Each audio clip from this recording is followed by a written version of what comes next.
I'm not a criminal, but being in jail automatically identifies you as criminal. Maybe this time I feel ashamed, but later on we will see.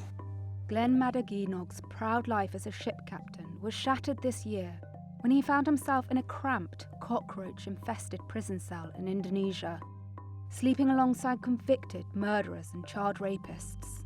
The Filipino father of 4 is one of dozens of captains who were detained by the Indonesian Navy after anchoring in the country's waters without a permit while waiting to enter Singapore.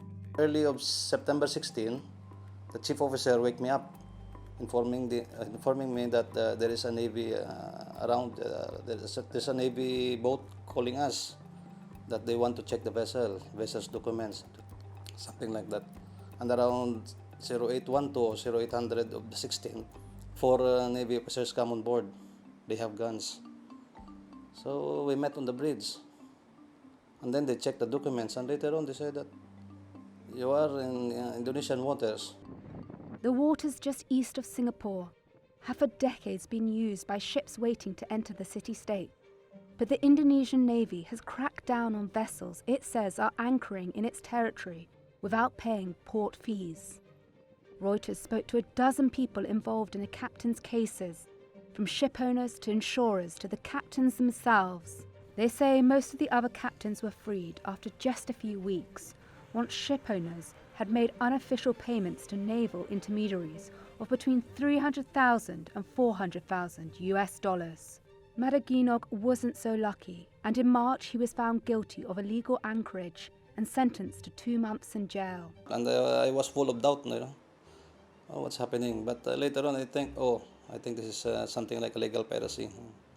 You have to pay money. Because one of the captains that I met in there upon my arrival, he explained to me, you tell your company to pay as soon as possible so that you can go on. All money, it's all about money. The US company International Seaways, which owns the vessel Madaginog was captain of, said it had pursued all legal avenues to get him released. In an email to Reuters, it said, quote, "As a matter of policy, we do not pay bribes."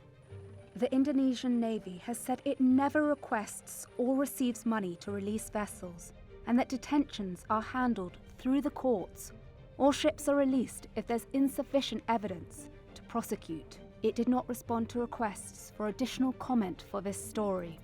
Another captain who was detained, however, accuses the Indonesian Navy of a well-organized extortion scheme. Nothing of the sort in 35 years of sailing have I ever experienced anything like it. American David Lido was captain of the fiber optic cable laying ship Reliance when it was arrested last year. Lido met Madaginog whilst in detention at Indonesia's Batam base, and they struck up a friendship, washing clothes and burning trash together in the yard outside their rooms. Sources told Reuters that some captains had their rooms upgraded by local agents paid by ship owners. Lido says he only managed to dodge prison after the owner of his vessel, Subcon, made an unofficial payment to free him. Reuters was unable to determine the amount paid to free the ship or when the payment was made. Subcon did not respond to requests for comment. It's disturbing. I could see if it was a small, group of people that were going off and doing it illegally and the government was trying to prevent it, but knowing that the Navy of a country is going out and hijacking is what it comes down to. Hijacking ships and their crews and charging ransom is beyond belief. It's shocking. Madaginog was finally able to return to the Philippines in May. He is not currently working and is receiving treatment for depression following his ordeal. International Seaways says it is providing him and his family with financial and medical support. This month, a spokesman for Indonesia's Navy told Reuters that the Navy chief was sending an investigation team to Batam. No further details or a time frame were given.